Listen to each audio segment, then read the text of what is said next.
మన జీవితాల్లోకి వెలుగు, చీకటి, కష్ట సుఖాలు అన్నీ కూడా వస్తుంటాయి, పోతుంటాయండి. కష్టాలొచ్చినప్పుడు మనం దేవుడి దగ్గరికొస్తాం. సుఖ మనం దేవుడిని ప్రాధేయపడతాం. సుఖాలొచ్చినప్పుడు మాత్రం దేవుడు పెద్దగా పట్టించుకోమండి.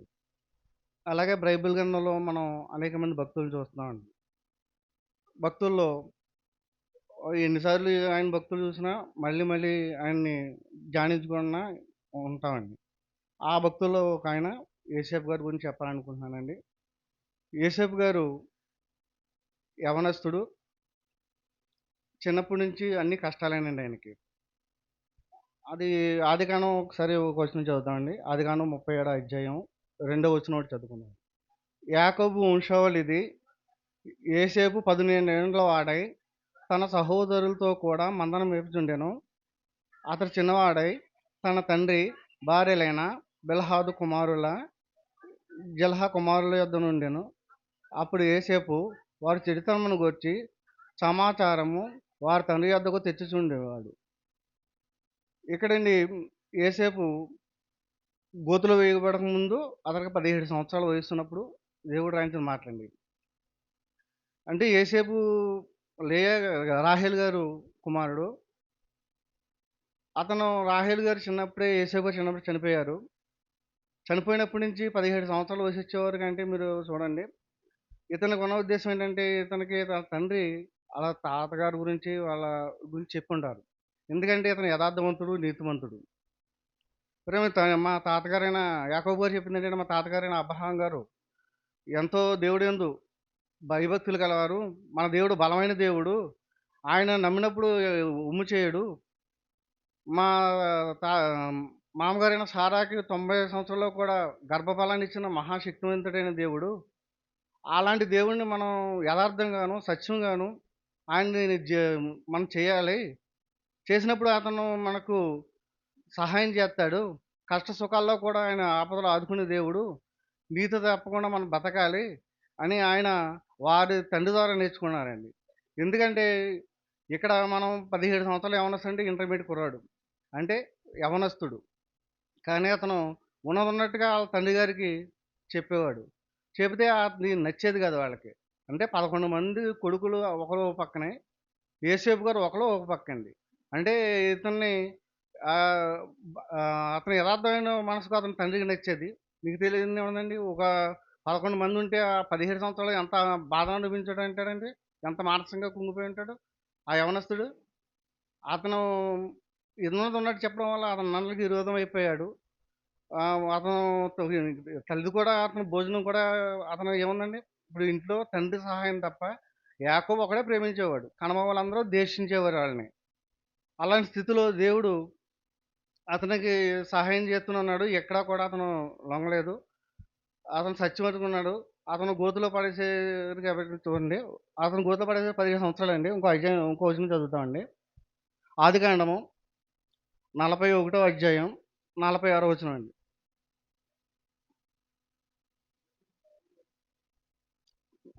ఆదికాండం 41 చెప్పండి. యోసేపు ఐగుప్తు బయలుదేరి ఐగుప్తు దేశమంతటా సంచరించెను. యోసేపు ఐగుప్తు రాజైన ఫరో ఎదుట నిలిచినప్పుడు 30 సంవత్సరము గలవాడై ఉండెను. అప్పుడు యోసేపు ఫరో ఎదుట వెళ్ళి ఐగుప్తు దేశమంతటా సంచారం చేసెను. ఇక్కడ యోసేపు గారి వయసు గురించి చెప్పడానికి నేను ఆశపడుతున్నానండి. 30 సంవత్సరాలు. ఇక్కడ 17 సంవత్సరాల వయసు ఉన్నప్పుడు వీళ్ళ వల్ల బాధలు పడ్డాడు. ఇక్కడి నుంచి 13 సంవత్సరాల వయసండి. మనకి యేసేపు గారి గురించి ఏంటంటే, అతను అన్నదమ్ముల వల్ల ఇబ్బంది పడ్డాడు. అక్కడ ఫరో ఇంట్లో ఆమెతో ఉన్నప్పుడు ఇబ్బంది పడ్డాడు. తర్వాత రాజు అయిపోయాడని 3 ముక్కల్లో చదివేసుకుంటామండి. యేసేపు గురించి తెలుసుకుంటే, ఇక్కడ 13, అక్కడ 17 30 సంవత్సరాలు అతను చాలా చాలా ఇబ్బంది పడ్డాడండి. అంటే బానిస బ్రతుకు బతికాడు. గోతిలో దిగిన తర్వాత బానిసకి అమ్మేశారండి. అమ్మేసినప్పుడు అతను అది కూడా ఒకసారి చదువుదామండి. ఆదికాండము ఆదికాండము 39వ అధ్యాయం 2, 3 వచనాలండి. యెహోవా యోసేపును తోడైయుండును గనక అతను వర్ధిల్లుచు తన యజమానుడగు ఐగుప్తు నియంత్రణ ఉండెను. యెహోవా అతనికి తోడై ఉండెను. అతను చేసిందంతయు అతని చేతిలో యెహోవా సఫలము చేయను. అతని యజమానుడు చూసిండు. యోసేపు మీద అతని కటాక్షం కలిగాను గనుక అతని యొద్ద పరిచర్య ఉండి మరియు అతడు తన ఇంటి మీద విచారణకర్తగా అతను నియమించాను. తనకు కలిగిందంతయు అతని చేతికి అప్పగించాను. ఇక్కడ గోధుల పడిన తర్వాత అమ్ముడైపోయిన యోసేపు అంటే ఒక బానిస అంటే అండి ఒక అమ్ముడైపోయాడు. ఒక పశువు కిందో ఒక ఒక వస్తువు కిందో బానిస అంటే ఇంకా అతను ఒక వస్తువు కింద లెక్కండి. గుడ్డి చాకిరీ చేయాలి. ఆళ్ళకు తిండి పెడితే తినాలి, లేకపోతే మానేయాలి. అలాంటి జీవితం అండి అది. యేసేపు గారు ఎన్ని సంవత్సరాలు అతను ఉన్నాడో మనకు తెలీదు గానండి. అతను ఉన్నంతకాలం బానిస బతకడానికి అతను అమ్ముడైపోయాడు. కానీ సర్వోన్నతుడైన దేవుడు, బలమైన దేవుడు కూడా మనం నమ్మాడు కాబట్టి, ఆ నమ్మకాన్ని బట్టి ఆయన ఆ బానిసత్వం కాకోకుండా ఆ ఐగుప్తు ఇంటనగా మీద అతను ఉన్నాడండి. ఏది అధికారికండి. అధికారం అంటే కాదండి. అది ఎలాగంటే పనోళ్ళ మీద ఒక అధికారి. పని చేయించేవాడి కింద ఉన్నాడు. బానిస బతుకు కాకుండా పని చేసేవాడి కింద ఉన్నాడండి. అలాగా మళ్ళీ ఆవిడ ఇబ్బంది పెట్టినప్పుడు అతనికి జైల్లో పెట్టారు. అది చెరసాల. చెరసాల అంటే ఈ బానిస బతుకు మానేసి చెరసాలకి వెళ్ళిపోయాడు. చెరసాల బతుకు అంటే మనకు తెలియదేముందండి. అక్కడ ఖైదీలను రాళ్ళు కొట్టొచ్చు, ఇంకేమైనా పనులు చేయొచ్చు, ఏవైనా చేయొచ్చండి. ఆ వచనం కూడా ఒకసారి చూసుకుందామండి. ఆదికాండము 39 అధ్యాయము 21, 22 వచనాలండి. అయితే యెహోవా యోసేపునకు తోడై ఉండి అతని యందు కనికరపడి అతని మీద ఆ సరసాల యొక్క అధిపతికి కటాక్షము కలిగినట్లు చేసెను. చెరసాల అధిపతి చూడండి. ఇక్కడ జైల్లో కూడా అతనికి ఏమొచ్చింది, అక్కడ బానిస బతుకు కూడా అధికారం ఇచ్చాడు దేవుడు. ఇక్కడ చెరసాలలో ఉన్నా కూడా చెరసాలలో అతనికి కూడా ఖైదీలందరి మీద కూడా అతను ఆధిపత్యం చెలాయించాడండి. అంటే ఇదందరికీ కారణం ఏంటంటే మన దేవుడు బలమైన దేవుడు, మహాశక్తిమంతుడు. ఎక్కడైనా సరే మనం కష్టాల్లో ఉన్నా, కన్నీరులో ఉన్న, బాధల్లో ఉన్నా అందులోంచి అతను ఎప్పుడు కూడా దేవుడిని ఉంచనలేదండి.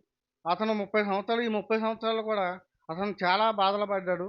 కానీ 30 సంవత్సరాలు అతను ఒక ఐగుప్త దేశం మీద రాజు కింద మనిషి తప్ప మొత్తం సర్వ దేశాన్ని కూడా ఆయన కింద ఉంచాడండి దేవుడు. ఆయన బతికిన దినాలు ఒకసారి చూసుకునండి ముగించుకుందాం. ఆదికాండము 50 అధ్యాయము 22 వచనాలండి. యోసేపు అతని కుటుంబం వారును ఐగుప్తులో నివసించిరి. యోసేపు 110 సంవత్సరములు బతికెను. యోసేపు గారు 110 సంవత్సరాలు బతికారండి. కానీ 30 సంవత్సరాలు అతను కష్టం పడి, వేదన పడినప్పుడు దేవుడు అతనికి సహాయం చేసి, రాజే కాదు కానండి, రాజు అంతటి వాడిని చేసి, సర్వ ఐగుప్త దేశాన్ని చక్రవర్తిని చేసి, అతను చనిపోయే వరకు అతను ఏ ఇబ్బంది లేకుండా తరతరాలు వాళ్ళ మనవల్ని ముందు మనవల్ని చూసే భాగ్యాన్ని దీని అందరికీ కారణం ఏంటంటే ఆయన నమ్మిన దేవుడు, అతను వాగ్దానం చేసి నెరవేర్చుకున్న దేవుడు. ఇశ్రాయేలు జనాంగాన్ని ఐగుప్తుకు వచ్చి వారు కరువు కొరవలో కూరుకోకుండా దేవుడు యాకోబు సంతానాన్ని వారు ఐగుప్త దేశంలో ఉంచి వారు ఇశ్రాయేల్ సంతానం ఎదిగేటట్టు కానాను దేశానికి నడిపించే విధంగా దేవుడు వారికి సహాయం చేశాడండి. ఈ కొద్ది మాటలను ముగిస్తున్నాను. ప్రార్థన చేసుకుందామండి.